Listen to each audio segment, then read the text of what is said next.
যিসকলৰ ব্লাউজটোত প্ৰব্লেম আছে তেওঁলোকৰ বাবে এই ভিডিঅ'টো প্ৰস্তুত কৰিছোঁ। বহুতে মোক দেখুৱাবৰ কাৰণে কৈ আছিল আৰু ময়ো দেখা পাইছোঁ যে বহুখিনি বিভিন্ন ক্ষেত্ৰত সমস্যা আছে আৰু মই ডাঙৰ সাইজৰ ব্লাউজ এতিয়ালৈ দেখুৱা নাই আপোনালোকক। 38 বা 40 সাইজৰ। আজিৰ ব্লাউজটো 40 সাইজ জোখৰ মানে 40ৰ, গতিকে গোটেইখিনি আপোনালোকে চাব। আৰু 38 আৰু 40 সাইজৰ জোখৰ ব্লাউজবোৰ বহুতৰে কাপোৰটো নাতে বুলি কয়, মানে কাপোৰ কম থাকিলে কেনেকৈ মিলাব লাগে সেইখিনি কয়, গতিকে আপোনালোকে চাব। ব্লাউজ এটাত যেতিয়া 1 মিটাৰ কাপোৰ থাকে তেতিয়া আপোনাৰ 40 সাইজলৈকে হৈ যায়, কোনো কথা নাই। এইটো হৈছে ব্লাউজ পিচ। এতিয়া চাব, মই গোটেইখিনি আপোনালোকক দেখুৱাম। বাকী জোখবোৰ আপোনালোকে গম পাইছে ইতিমধ্যে, 15-16। যদিহে কোনোবাই দীঘলকৈ দিব দিয়ে তেতিয়াহ'লে আপোনালোকে 16-17 ল'ব।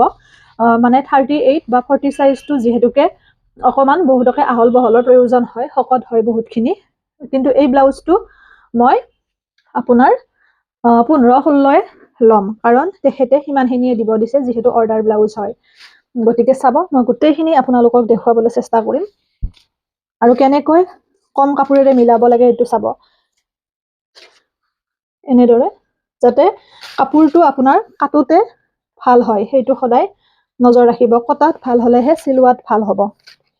এয়া 15-16 আমাৰ বেক সাইডটো হ'ব 15, ফ্ৰণ্ট সাইডটো হ'ব 16। সকলোৱে মোক কাটি দেখুৱাব লাগিব ব্লাউজ এটা। যিমান পাৰি মই সহজভাৱে শিকাব চেষ্টা কৰিছোঁ। এয়া এনেকে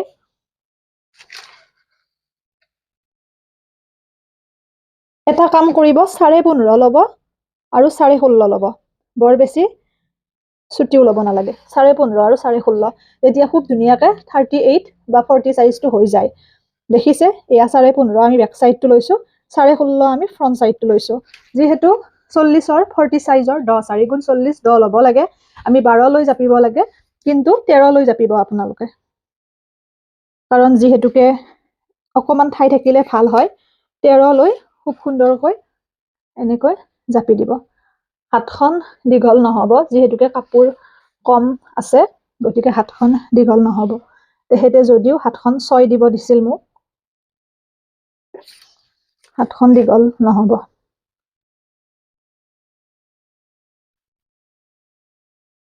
এয়া 16.5 15.5।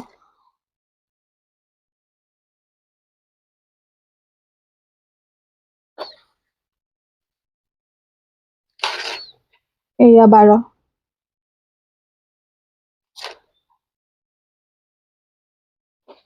যিহেতুকে অকণমান শকত হয় বা 40 সাইজটো আমাৰ ডাঙৰ সাইজে হয়, গতিকে অকণমান ডাঙৰকৈয়ে আমি চিলাব লাগিব ব্লাউজটো। এয়া 10 4 গুণ 40 12 হ'ব লাগে, আমি 13 লৈছোঁ।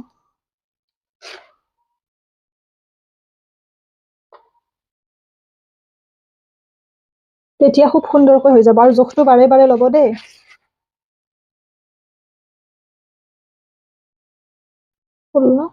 এয়া এইখিনি এতিয়া আমি এইখিনি উলিয়াই লওঁ। এতিয়া আমি এইখিনি কাটি দিম।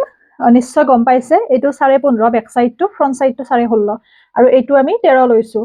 10 4 গুণ 40, যিহেতু 40 সাইজৰ 2 ইঞ্চি বঢ়ালে 12 হয়, কিন্তু মই 13 লৈছোঁ। এতিয়া আমি এইখিনি কাটি দিম।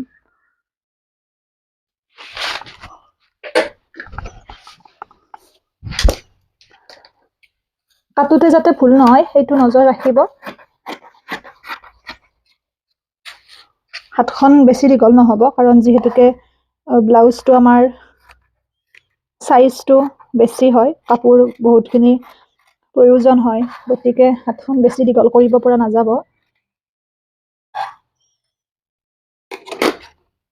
এয়া ইমানখিনি মানে হ'ব হাতখন।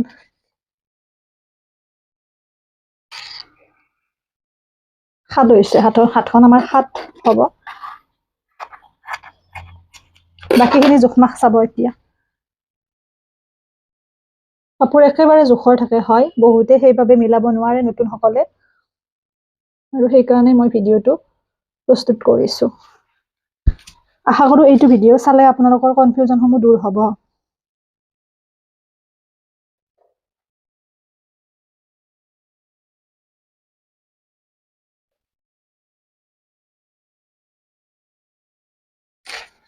আকৌ এবাৰ জুখি চাব, কাৰণ যাতে জোখ মাখত ভুল নহয়।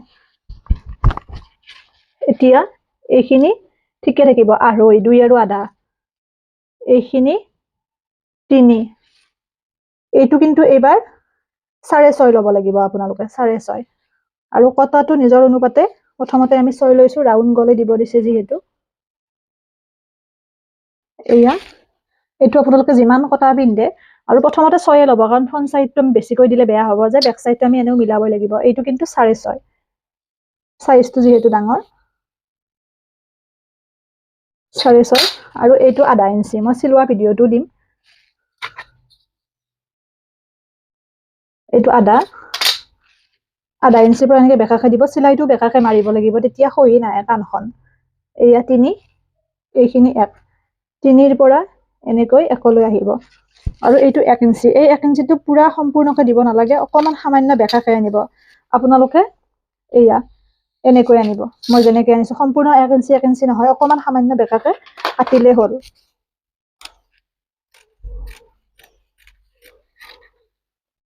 মই দেখুওৱা ধৰণে। তাৰপিছত আমি লাইলিংটো কাটিম। আপোনালোকে ইচ্ছা কৰিলে প্ৰথমতে লাইলিংটো কাটিব পাৰে, কিন্তু যিহেতুকে মোৰ প্ৰেক্টিচ আছে, মই প্ৰথমতে মেইন কাপোৰটো কাটিলেও কোনো ক্ষতি নাই, ইয়াৰ পিছত মই লাইলিংটো পাৰি পাৰি কাটিম চেম ধৰণে, তাতে আৰু কোনো ধৰণৰ জটিলতা নাই। এয়া এতিয়া আমি চুটি চাইডটো উলিয়াই ল'ম। চুটি চাইডটো হৈছে আমাৰ বেক চাইড, জখি ল'ব এবাৰ, নহ'লে কিন্তু দিগদাৰ হ'ব। এইটো হৈছে চুটি চাইড আমাৰ। বেক চাইডটো এতিয়া আমি যিমানখিনি কটা দিব দিছে সেই অনুপাতে দিব, আৰু কটাটো দিওঁতে আপোনালোকৰ জোখমাখটো মই অকণমান দি দিওঁ, কাৰণ বহুতৰে ৰাউণ্ডটো ঠিক নহয়। প্ৰথমতে আপোনালোকে এনেকৈ 4ত চিন দি ল'ব, তেতিয়া পাৰফেক্ট হ'ব। 4 মানে এইটো ডিষ্টেঞ্চত 4 পঠালিকে, তেতিয়া ৰাউণ্ডটো ভাল হয়। বহুতে জোখ নাপালে ৰাউণ্ডটো বেছি কটা যায়, কম কটা যায়, 4ত দিব। এয়া 4। দীঘলটো আপোনালোকে যিমান কাটে সেই অনুপাতে, যিহেতুকে এখেতে বহুত বেছি কটা নিপিন্ধে, 9.5 লৈছো মই। এতিয়া আপোনালোকে স্কেলেৰে টানি ল'বও পাৰে আঁচ, এনেকৈ। এয়া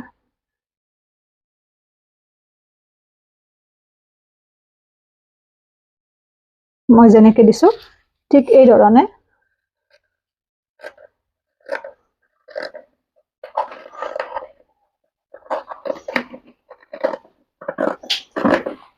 পিঠিখন আপোনালোকে কাটিব,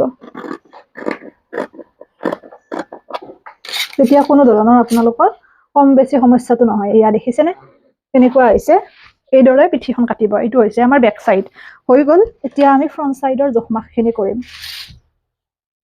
অকমান বেলেগ হ'ব আনকেইটা চাইজতকে, যিহেতুকে আমি 15.5 আৰু 16.5 লৈছো, আধা ইঞ্চি বঢ়াই ল'ব লাগিব। দীঘলটো আমি 12.5 ল'ব লাগিব, যিহেতু আধা ইঞ্চি বঢ়াই লৈছো। 12.5 এনেকৈ আপোনালোকে আঁচডাল টানি ল'ব। এইখিনি 1 ইঞ্চি গেপত, আৰু এইটো 2.5 ইঞ্চিয়ে হ'ব।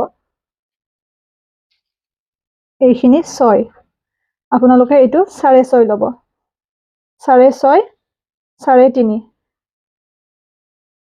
6.5, 3.5, 3.5ৰ পৰা এই 1 ইঞ্চিলৈকে যাব, 6.5ৰ পৰা এইটো 2.5 ইঞ্চিলৈ যাব।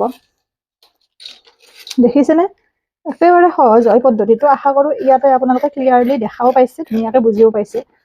চিলোৱাটো মই একেবাৰে ওচৰৰ পৰা দিম। এয়া এইটো পাৰ্ট হৈ গ'ল, এইখিনি হৈ গ'ল। এতিয়া আমি হাতখন কাটিম, তাৰপিছত আমি ব্ৰা কাটটো দেখুৱাম। ইয়াৰ বাবে যিহেতু কাপোৰ আমাৰ নাইয়ে, প্ৰথমতে আমি পেপাৰত কাটি ল'ম, তেতিয়া বুজি পোৱাত সহজ হ'ব, লগতে আমাৰ উলিয়াই লোৱাটো সহজ হ'ব। যিহেতু এনেকুৱা সৰু সৰু কাপোৰ ভালেখিনি থাকে, ইয়াৰ পৰা ব্ৰা কাটটো ওলাই যাব। নহ'লে আমি যদি ডাঙৰ কাপোৰে এখনত কটৰীটো ল'ব যাওঁ, তেতিয়া আমাৰ কম হ'ব তাৰমানে কাপোৰটো। এতিয়া আমি হাতখন উলিয়াই ল'ম। হাতখন কৈছোৱে, আপোনালোকৰ যিমানখিনি কাপোৰ থাকে, যিমান দীঘল কৰে সেই অনুপাতে ল'ব। যিহেতু মোৰ কাপোৰ নাছিলে, মই হাতখন ইমানখিনিয়ে কৰিব লাগিব, গতিকে মই এইমতে হাতখন উলিয়াই ল'ব লাগিব। অকমান ছুটি হৈছে, জইন দিব লাগিব দুয়োখন হাততে সামান্য সামান্য, সেইখিনিও মই দেখুৱাই দিম। এনেকৈ হাতখন আমি নাই বুলি এনেকৈ ল'ব নোৱাৰো, চিধাকৈ ল'ব লাগিব। তাৰ বিনিময়ত আমি এইখিনি জইন দিব লাগিব 2 ইঞ্চিকৈ। একো কথা নাই, সেইখিনি আমি জইন দি ল'ম দুখন হাতৰ বাবে। কিমানখিনি জইন দিব লাগে মই চাই লওঁ তাৰপিছত আমি হাতখন কাটি দিম চিলোৱাৰ সময়ত মই দেখুৱাই দিম এয়া আমি 3 ইঞ্চিকৈ জইন দিব লাগিব চাৰিওফালে মানে দুয়োখন হাততে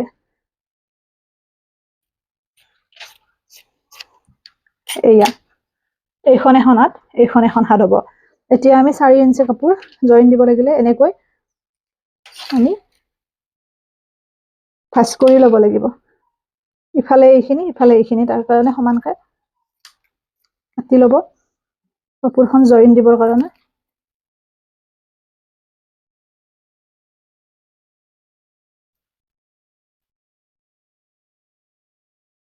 এয়া এইখিনি এইটো সাইডত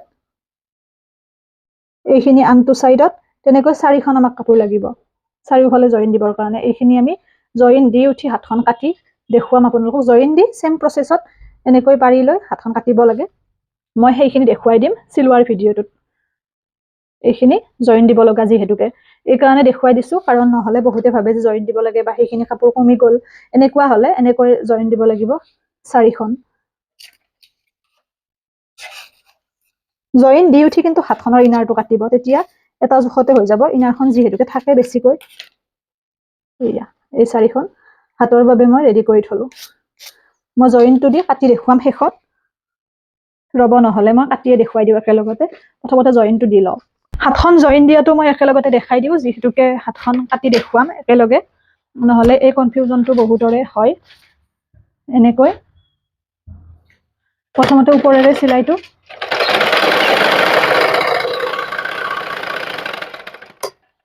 এনেদৰে চিলাব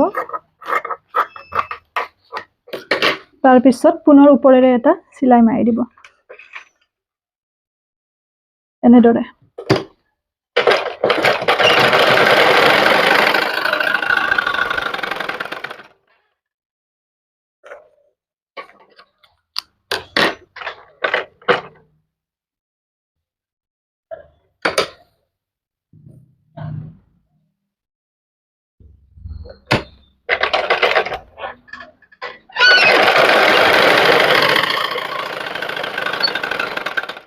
এনেকৈ ওপৰেৰে চিলাইটো মাৰি দিব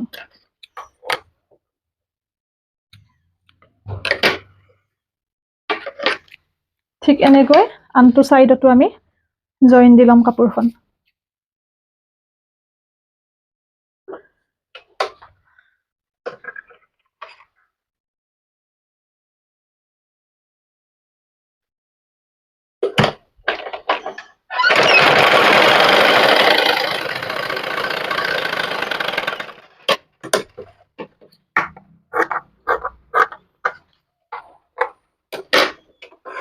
এনেদৰে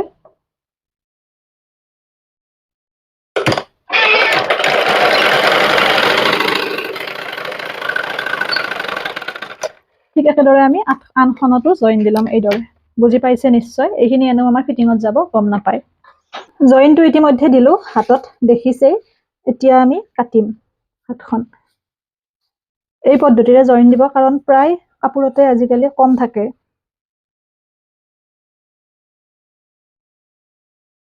দুয়োখিনি খালি সমানকৈ ল'ব যাতে অগা দেৱা নহয়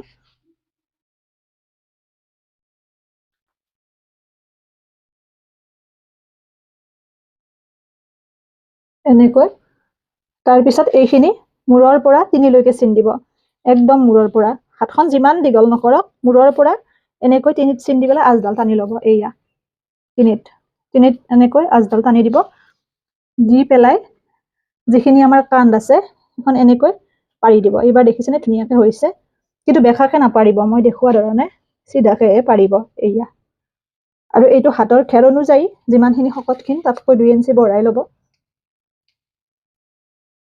সেইমতে আৰু তাৰ পিছত ইয়াৰ পৰা 3 ইঞ্চি দূৰত এনেকৈ 1 2 3 এনেকৈ 3ত চিন দিব চিন দি এইখিনি 1 ইঞ্চি দকৈ দবাই পেলাই কাটিব লাগিব 1 ইঞ্চি দকৈ 3 ইঞ্চিৰ পৰা এনেকৈ দবাই দিব দি কাটিব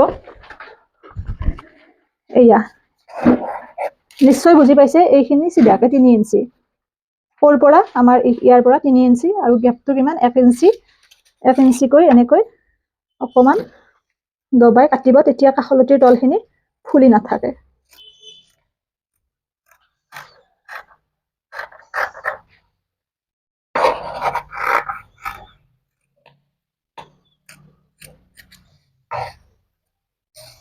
এয়া হৈ গ'ল, হাতখন হৈ গ'ল। এতিয়া আহিছো ব্ৰা কাটৰখিনি। যিহেতুকে কাপোৰ কম আছে, এইখিনি কাপোৰত আমি ডাঙৰ কৰিব নোৱাৰিম, গতিকে প্ৰথমতে আমি পেপাৰত কাটি পেলাই বঢ়াই ল'ম। এনেকৈ পেপাৰ এখন ল'ব, পেপাৰখন লৈ প্ৰথমতে পেপাৰত বঢ়াই ল'ব। মই কোৱা ধৰণে এইখিনি যেনেকৈ আছে তেনেকৈ চাব, এইখিনি যেনেকৈ আছে তেনেকৈ, এইখিনিও এনেকৈ, এইখিনি 1.5, 1 আৰু আধা, এই সন্মুখৰখিনি 1 ইঞ্চি, যিহেতু এইটো আমাৰ 40 চাইজৰ, 38 টো চেম হ'ব। এইখিনি 1 ইঞ্চি, এইখিনি 1.5 ইঞ্চি, 3 লৈকে, মানে এই 3 লৈকে, এইখিনি 1.5 ইঞ্চি, 1, 1.5, 1 ইঞ্চি 1.5 ইঞ্চি, তাৰপিছত এইখিনি 2, এইখিনি 2, এই গোটেইখিনি 2, এই 2, 2, এইখিনি 2, এইখিনি 2, এইখিনি 2,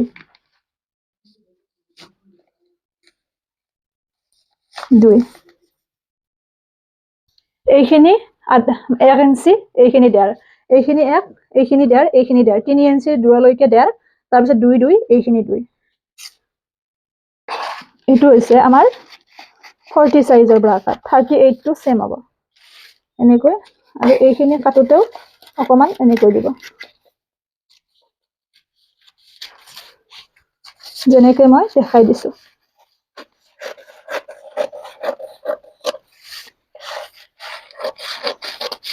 এয়া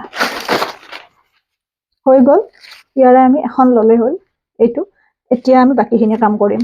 ইয়াতে 3 ইঞ্চি, 3তকৈ বেছিও নল'ব, কমো নল'ব, 3 ইঞ্চি, 3 ইঞ্চি লৈ এইখিনি এনেকৈ ভাঁজ কৰি দিব।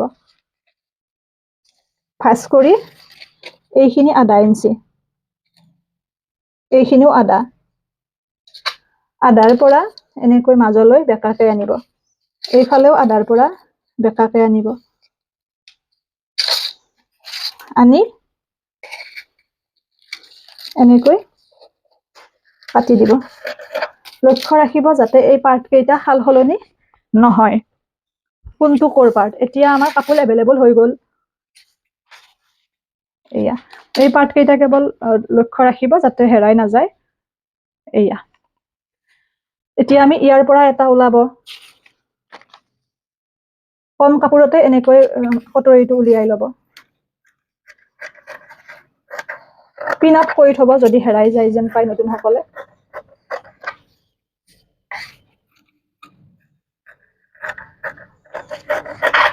আশা কৰিছোঁ এই ভিডিঅ'টো চালে সকলোৰে কনফিউজনসমূহ দূৰ হ'ব। এতিয়া আন এটা কটৰী বনাম, সেইটোৰ কাৰণেও চেম এনেকৈ আমাৰ সৰু কাপোৰ আছে ভালেখিনি, যিহেতু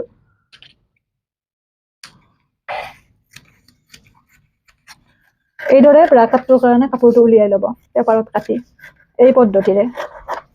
বুজি পাইছেনে ক'বচোন, ভিডিঅ'টো কেনে পাইছে জনাব। এইবাৰ চিলোৱাটো দিলেও আপোনালোকৰ কনচেপ্ট দূৰ হৈ যাব। পাইপিং লগোৱা সমস্তখিনি মই ওচৰৰ পৰা দিম একেবাৰে। হৈ গ'ল।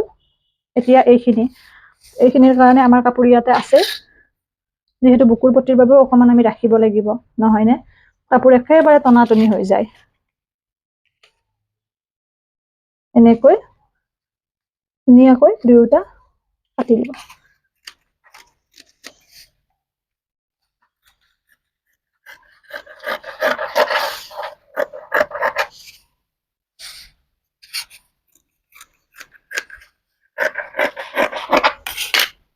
হৈ গ'ল, সম্পূৰ্ণ ব্লাউজটো আমাৰ কটা হৈ গ'ল। প্ৰয়োজন হ'লে আপোনালোকে এনেকৈ ফ্ৰণ্ট বেক বুলি লিখি থ'ব, মানে এইটো ফ্ৰণ্টৰখিনি ব্ৰা কাটৰ, এইফালে এইখিনি ফ্ৰণ্টৰখিনি, তেতিয়া হেৰাই নাযায়। সকলোৱে এইটো কাটিব এনেকৈ 38 বা 40 চাইজ। আশা কৰোঁ ভাল পাইছে। মই বাকীকেইটা চাইজো এনেকৈ ওচৰৰ পৰা দিম।